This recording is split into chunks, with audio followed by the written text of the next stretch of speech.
अगर आप मेरे चैनल पर पुराने हो तो लाइक करें, नए हो तो सब्सक्राइब करें। मैं सुजीत आपके सामने पेश करने जा रहा हूँ कबीर दास जी के दोहे, जो बहुत ही ज्ञानवर्धक है, जिनमें गागर में सागर भरने का प्रयास किया गया है। हम आपको यहाँ पर कबीर जी के दोहे के साथ हिंदी अर्थ भी आप लोगों के सामने साझा करेंगे, जिससे आपको सभी दोहों का वास्तविक अर्थ समझने में आसानी होगी। गुरु गोविंद दो खड़े काको लागू पाए, बलिहारी गुरु आपने गोविंद दियो बताए। इस दोहे में कबीर दास जी कहते हैं कि अगर हमारे सामने ईश्वर और गुरु एक साथ खड़े हैं तो हमें किसके चरण स्पर्श करना चाहिए। गुरु ने अपने ज्ञान के द्वारा ही हमें ईश्वर से मिलने का रास्ता बताया है, इसलिए गुरु की महिमा ईश्वर से ऊपर है। इसलिए हमें पहले गुरु के चरण स्पर्श करना चाहिए। जाति न पूछो साधु की, पूछ लीजिए ज्ञान, मोल करो तलवार का, पड़ा रहन दो म्यान। इसका मतलब ये है कि सज्जन पुरुष की जाति नहीं पूछनी चाहिए, बस उसके ज्ञान को समझना चाहिए। जैसे कि तलवार का मूल्य होता है, न कि उसके म्यान का। धीरे धीरे रे मना, धीरे सब कुछ होए, माली सींचे 100 घड़ा, ऋतु आए फल होए। कबीरदास जी कहते हैं, धैर्य का फल मीठा होता है, इसलिए मन में धीरज रखने से सब कुछ होता है। अगर कोई माली किसी पेड़ को 100 घड़े पानी से सींचने लगे, तब भी फल तो ऋतु आने पर ही लगेगा।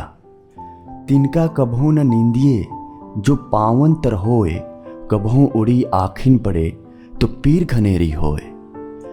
मतलब एक छोटे से तिनके को भी कभी निंदा ना करो, जो तुम्हारे पाँव के नीचे दब जाता है। यदि कभी वो तिनका उड़कर आंखों में आ गिरे तो कितनी गहरी पीड़ा होती है। इसलिए किसी भी चीज को छोटा नहीं समझना चाहिए। लूट सके तो लूट ले, राम नाम की लूट, पीछे फिर पछताओगे, प्राण जाही जब छूट। कबीरदास जी कहते हैं, अभी राम नाम की लूट मची है। अभी तुम भगवान का जितना नाम लेना चाहो ले लो, नहीं तो समय निकल जाने पर, अर्थात मर जाने के बाद पछताओगे कि मैंने तब राम भगवान की पूजा क्यों नहीं की। काल करे सो आज कर, आज करे सो अब, पल में प्रलय होएगी, बहुरी करेगा कब। कबीरदास जी समय की महत्व बताते हुए कहते हैं कि जो कल करना है उसे आज करो, और जो आज करना है उसे अभी करो। कुछ ही समय में जीवन खत्म हो जाएगा, फिर तुम क्या कर पाओगे। माला फिरत जुग भया, फिरा न मन का फेर, कर का मन का डार दे, मन का फेर।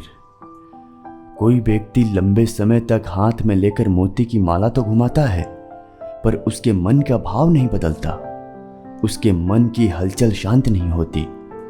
कबीर की ऐसे व्यक्ति को सलाह है कि हाथ की इस माला को फेरना छोड़कर मन के मोतियों को बदलो।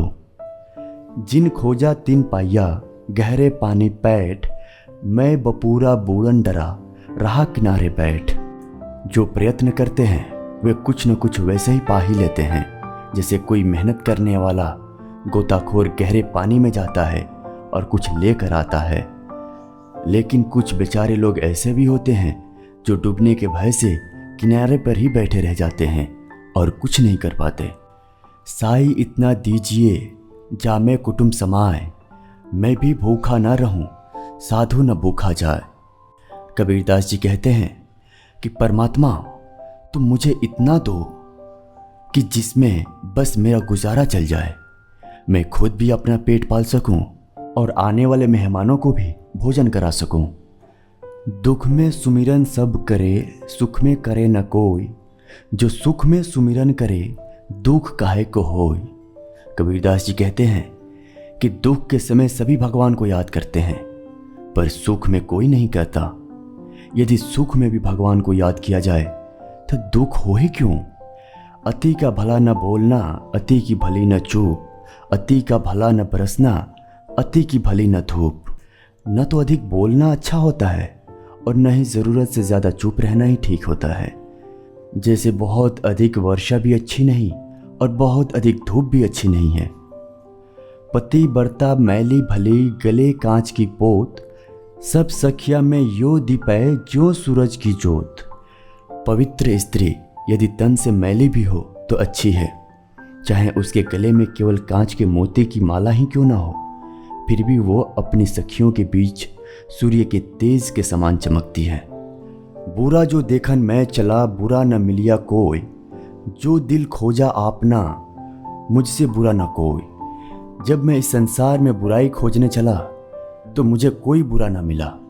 जब मैंने अपने मन में झांक कर देखा तो पाया कि मुझसे बुरा कोई नहीं है। पोथी पढ़ी पढ़ी जग मुआ, पंडित भया न कोई, ढाई आखर प्रेम का, पढ़े सो पंडित होय। बड़ी बड़ी पुस्तकें पढ़कर संसार में कितने ही लोग मृत्यु के द्वार पहुंच गए, पर सभी विद्वान ना हो सके। कबीर जी मानते हैं कि यदि कोई प्रेम या प्यार के केवल 2.5 अक्षर ही अच्छी तरह पढ़ ले, अर्थात प्यार का वास्तविक रूप पहचान ले, तो वही सच्चा ज्ञानी होगा। साधु ऐसा चाहिए जैसा सूप सुभाए, सारसार को गही रहे, थोथा देई उड़ाए। इस संसार में ऐसे सज्जनों की ज़रूरत है जैसे अनाज साफ करने वाले सूप होता है, जो सार्थक को बचा लेंगे और निरर्थक को उड़ा देंगे। दे धरे का दंड है सब काहू को होए, ज्ञानी भुगते ज्ञान से अज्ञानी भुगते रोए। दे धारण करने का दंड भोग या प्रारब्ध निश्चित है, जो सबको भुगतना होता है। अंतर इतना ही है कि ज्ञानी या समझदार व्यक्ति इस भोग को या दुख को समझदारी से भोगता है और निभाता है, संतुष्ट रहता है, जबकि अज्ञानी रोते हुए दुखी मन से सब कुछ झेलता है। कबीर हमारा कोई नहीं, हम काहू के नाही, पारे पहुँचे नाव ज्यो, मिली के बिछुरी जाही। इस जगत में ना कोई हमारा अपना है और नहीं हम किसी के। जैसे नाव के नदी पार पहुँचने पर उसमें मिलकर बैठे हुए सब यात्री बिछड़ जाते हैं, वैसे ही हम सब मिलकर बिछड़ने वाले हैं। सब सांसारिक संबंध यही छूट जाने वाले हैं। मन मैला तन उजला, बगुला कपटी अंग, तासो तो कौवा भला, तन मन एक ही रंग। बगुले का शरीर तो उज्जवल है, पर मन काला कपट से भरा है। उससे तो कौवा भला है, जिसका तन मन एक जैसा है और वो किसी को छलता भी नहीं है। रात गवाई सोए कर, दिवस गवायों खाए, हीरा जन्म अमोल था, कौड़ी बदले जाए। रात सोकर बिता दी, दिन खाकर बिता दिया। हीरे के समान कीमती जीवन को संसार के निर्मूल्य विषयों की कामनाओं और वासनाओं की भेंट चढ़ा दिया। इससे दुखद क्या हो सकता है। हार जले लकड़ी जले, जले जलावन हार, कौतिक हारा भी जले, कासों करो पुकार। दाह क्रिया में हड्डियाँ जलती हैं, उन्हें जलाने वाली लकड़ियाँ जलती हैं। उनमें आग लगाने वाला भी एक दिन जल जाता है। समय आने पर उस दृश्य को देखने वाला दर्शक भी जल जाता है। जब सबका अंत यही हो तो पनी पुकार किसको दूं, किससे गुहार करूं, विनती या कोई आग्रह करूं। सभी तो एक नियति से बंधे हैं, सभी का अंत एक है।